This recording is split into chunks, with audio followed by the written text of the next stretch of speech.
Hi guys, I'm back. So today I wanted to talk about Crohn's disease. I am hoping to do 3 videos here soon, this being one of them, talking about the 3 biggest physical illnesses that I deal with, so that you guys can kind of get an understanding of where I'm coming from when I make future videos about different topics. So I think I'll start by just explaining what Crohn's disease is. So Crohn's disease is an IBD, which stands for irritable bowel disease. It is an autoimmune disease. An autoimmune disease is any sort of disease in which your body attacks itself. It can affect anywhere from your mouth to your anus on your GI tract. And what Crohn's disease is specifically is your white blood cells not being able to tell normal healthy tissue from a foreign invader, so it attacks the healthy tissue. It misreads what it's seeing, basically. Symptoms of Crohn's disease: severe abdominal pain. If it affects your mouth, you can get sores in your mouth, your gums get really sore. It can affect your anus. It breaks away the tissue and it gets all ulcerated and not cute.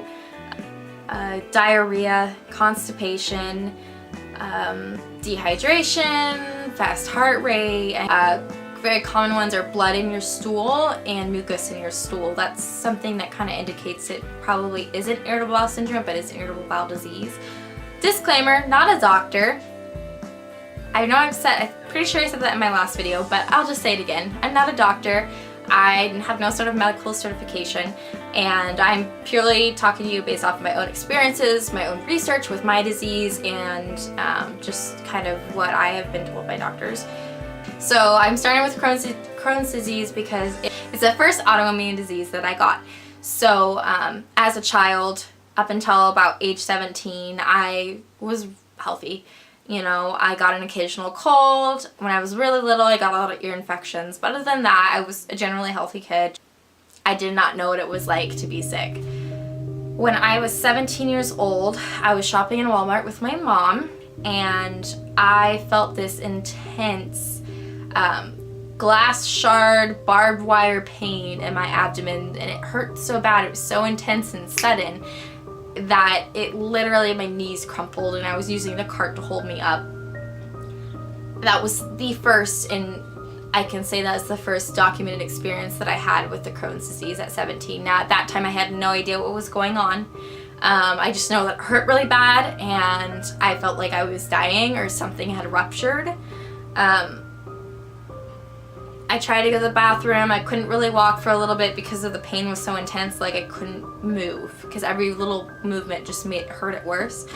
It eventually passed. You know, I went to the bathroom and I went on with my life, put it off till I ate something bad, or it's IBS maybe, because I know some of my family members have IBS.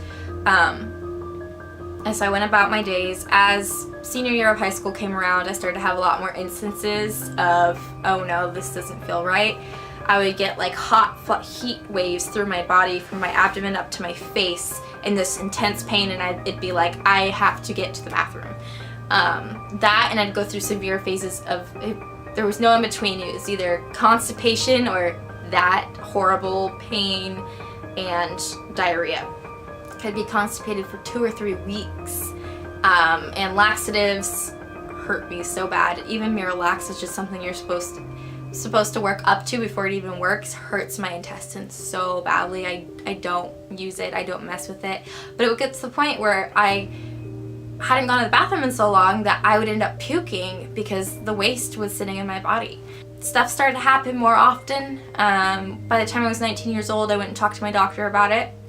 She thought it was just IBS, that it probably would just be IBS, and she gave me some tips. I went home and tried them. Nothing seemed to work. I told her about the blood and mucus in my stool, which I want to let you guys know, no amount of blood in your stool is a normal amount of blood. If you have a gut feeling, you need to go with it. Go talk to your doctor. My doctor thought it was just IBS still, and it came back, none of the stuff worked. So she said, well, I still think it's just IBS, but I can, if you want me to, refer you to a GI. So I said, yes, this isn't normal. I'm having a hard time functioning. I was a preschool teacher at the time. So funny because when I talked to my doctor about it later, she's like, oh, I had no idea it was that severe. And I'm like, I told you what was going on with me. And that is a common theme in my care that happens. I tell someone when I'm sick and I don't feel well, doctors, and they're like, oh, yeah. And then it ends up being something that's serious. Anyway, back to the Crohn's disease. So, I went to a GI, a gastroenterologist. She was the worst GI I've ever had because of her care. She just pushed steroids down my throat, and I was going to the ER a lot more. It was like, I think the second time I ever went to the ER was for GI. I was having a Crohn's flare. They can't do a lot for you at the ER. They can rehydrate you, which is incredible. You really do need that because you get dehydrated when it's coming out of, especially both ends, but you're having diarrhea, you get dehydrated. They usually give you steroids, they can give you pain medications and just kind of make you comfortable, but there's something they can do to like stop it. Because it is your body attacking itself, it just has to run its course. You can help.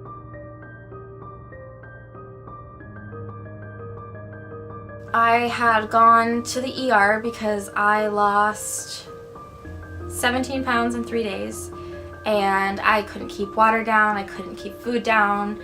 Everything was just coming out. It was coming out both ends. I was nauseous. I didn't want to go. Finally, Easter Sunday comes around and I passed just pure blood. So I'm like, okay, it's time to go to the doctor. It was a Crohn's flare. I was fine.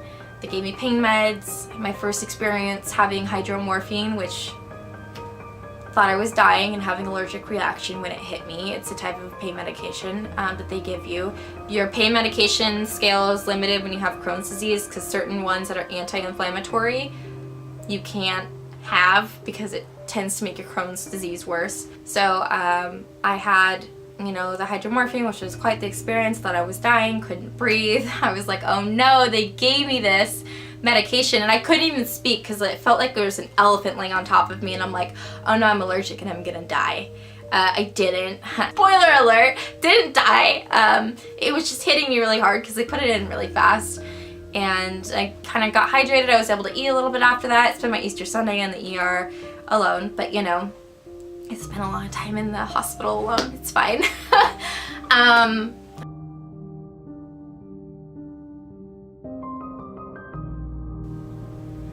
Yeah, so Crohn's disease got worse. I then, when I was 20 years old, got uveitis, which is another autoimmune disease that's more rare. I will talk about in my next video. So when that started happening, my doctor decided, with the uveitis and the overlooming threat of it possibly making me go blind, we decided to, and I will get more into the uveitis in my next video, we started to explore other options. So I started a biologic. The biologic was called Remicade. It is a immunosuppressant. It's a black box drug. It's a chemotherapy class drug.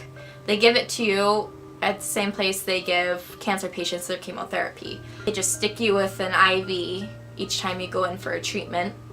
You sit there for about an hour and sleep, or you know, kind of do whatever, and then you leave. I was on it from September until December of 2017. I had monthly infusions.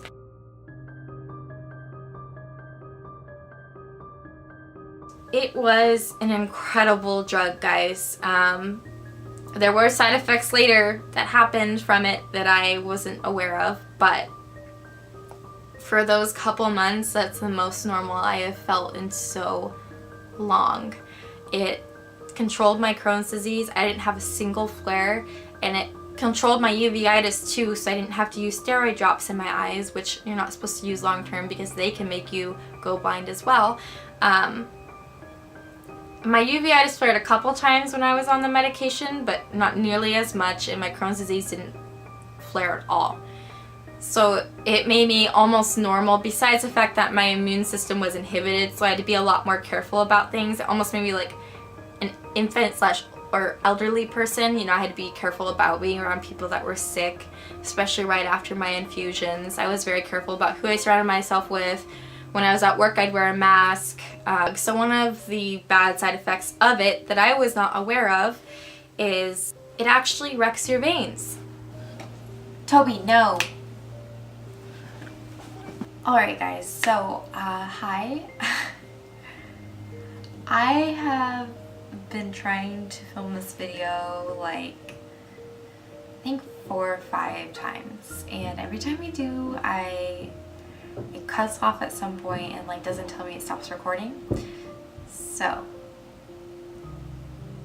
I'm going to finish recording here where it's not as cute. It's a completely different environment, different time of day even, because I've had the worst day of technological difficulties. So I'll pick it up and move on from where we left off.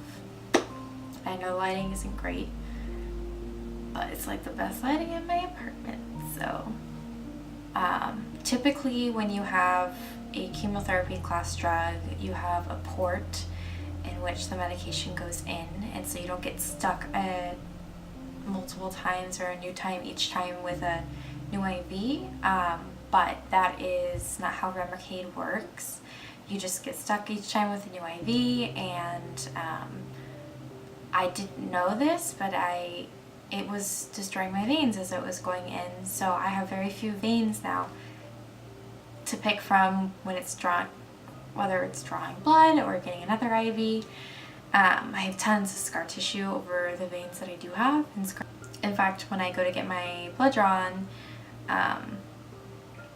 the lab people are always like, oh, you have so much scar tissue. I have really bad scar tissue on my hand, which I don't know if you can see it, but I also have some on this hand. I have them on the inner arms and all the other places I've ever been poked. Don't have many choices now when they poke me for IVs. I did a rough estimate of how many IVs I think I've had this year. It's roughly 25, not including a midline I had to have done because there was no more places for IVs. When I was in the hospital, my IVs kept going bad. I'd had so many IVs lately that there was no veins left, and so they had to do a midline. My last infusion was December 28th of 2018, and that was my last infusion because I got very sick afterwards, and I would later come to find the Remicade activated hepatitis B in my body. So currently I'm on like a very basic medication that doesn't really help, but I don't really have another option. It's mesalamine. It's like a 1.2 gram tab. I think I have, yeah, these guys. Take 4 of them a day. And the funny thing is, they're like name on the bottle, not this bottle, but like the actual bottle of the maker that makes them, is once a day Lialda. Yeah, I'm taking it 4 times a day. And no joke, but the last time I got it filled, do you see this bottle? It is not a normal bottle. It's like a normal size bottle, this bottle, like, it's ridiculous. I could use this as a weapon. Anyway, so I'm on that, and it helps, I think. I don't really know. I'm neither here nor there with it. But I'm learning to live with my Crohn's. I've found ways to deal with pain better. Sometimes it's still really intense. I've had people come up to me and be like, oh, have you tried this diet? Oh, just try some turmeric. Or, oh, have you eaten these foods? They're anti-inflammatory foods, you know? Honey, yes, I've tried those diets. And yes, I've kept food diaries, but there is no perfect diet. Some people are able to control their Crohn's better because they've noticed certain foods tend to trigger their Crohn's disease, but that's what triggers one person may not trigger another. And I personally, through food diaries and changing things in my diet, taking things out, putting other things in. I really have not been able to find a good regimen for me to like not induce flares. I've eaten things and they hurt me, I've eaten things and they don't. I've eaten the same thing more than one way and sometimes it hurts me and sometimes it doesn't. The big part of diet and that plays into Crohn's disease is what are you able to eat when you're flaring that is able to provide your body with nutrients so you can get through your day. When you're flaring, you're constantly having to run to the bathroom, you have diarrhea and you have all this pain, it's really easy to like not want to eat anymore. And it's one of the reasons that people that have Crohn's disease become so malnourished is they just don't want to eat anymore. Because eating causes the pain, causes the diarrhea. And so obviously you take the eating out of the equation, none of that happens. Well, you can't just stop eating. You have no energy. You're already having, diarrhea and pain. It's probably keeping you up at night. So you aren't getting a lot of sleep. Your body is exhausted because it is going through all of this and trying to like build yourself back up, and you just keep going down.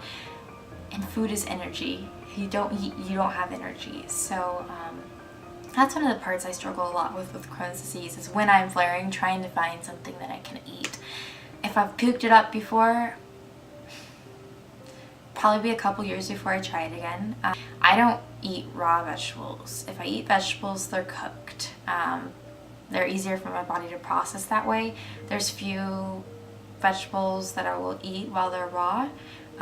Carrots, because they don't really seem to do anything for me one way or the other. They kind of come out looking the same as they did going in. I think they're just like something to munch on. I don't really know if I absorb them that well, but they don't bother me. Cucumbers, which are like basically crunchy water, let's be honest. Freaking love them. I can eat them without cooking them. I think that would be nasty if you cooked a cucumber. That would be messed up. Like, just don't eat cucumbers. But other than that, like snap peas, I'll eat snap peas raw. But other than that, I pretty much cook everything. I totally don't eat any broccoli. Broccoli fucks me up, not gonna lie. Whether it's raw or cooked. Raw, one time, ate it at work, regretted it for the rest of my life, still regret it to this day. It's hard to even just like go on a road trip because like when you don't have warning signs of a flare, it's just gonna happen and you hope to God that there's a bathroom nearby when it does happen. For me personally, when I get the pains and the cramps and the horrible feelings, sometimes it's not like I need to go to the bathroom right away. It's just gonna be painful for a while and I can't go to the bathroom. Other times it's very painful and it's like, okay, I need a bathroom right now. There's like different, it's not always the same. So one of the ways that kind of makes it easier to deal with is talking about poop. I talk about poop a lot. Poop is one of those things that's very like almost hush hush. Like some people are so naive and they're like, oh, women don't poop, ladies don't poop. Really? It baffles my mind. It's one of those things that as I've grown up, it's not such a big deal. It's not, gosh, it could be so embarrassing. That's the thing, and I don't want it to be that way. I don't live my life like feeling like I can't talk about it or I should be ashamed or embarrassed, because that's no way to live your life. I mean, I poop a lot. I have issues with pooping, more issues than the common Joe, but talking about it really, it normalizes it. Like my family is like, Cassidy, she always talks about poop. It's like, yeah, I do, because it's part of my life, big part of my life. Like, poop is important, guys. You poop and you poop. Like, my neighbors are probably like, what the heck is this girl talking about? You invest in toilet paper. You don't use the crap, the one ply or the cheap, no, not anymore. You're going to the bathroom so much that you need good, soft, padded toilet paper. Sometimes you almost poop yourself, or you do poop yourself. A lot of people don't think that young people have GI issues, which is like so convoluted, because actually like the age to get Crohn's disease is like your early 20s. I wouldn't say I'm thriving. Not thriving, but I think I'm doing pretty well with it. I mean, I hope you guys enjoyed this video. Comment below, like the video, subscribe, share with your friends, do the thing. Hope you guys have a great day. Bye!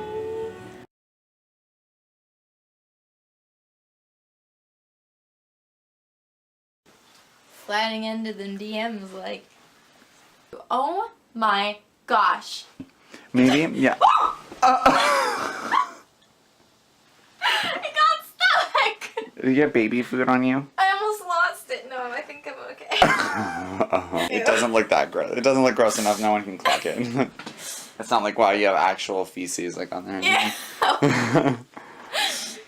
Good thing the topic for today is feces. Actually, I'm talking about Crohn's disease. Perfect. Just because I don't want to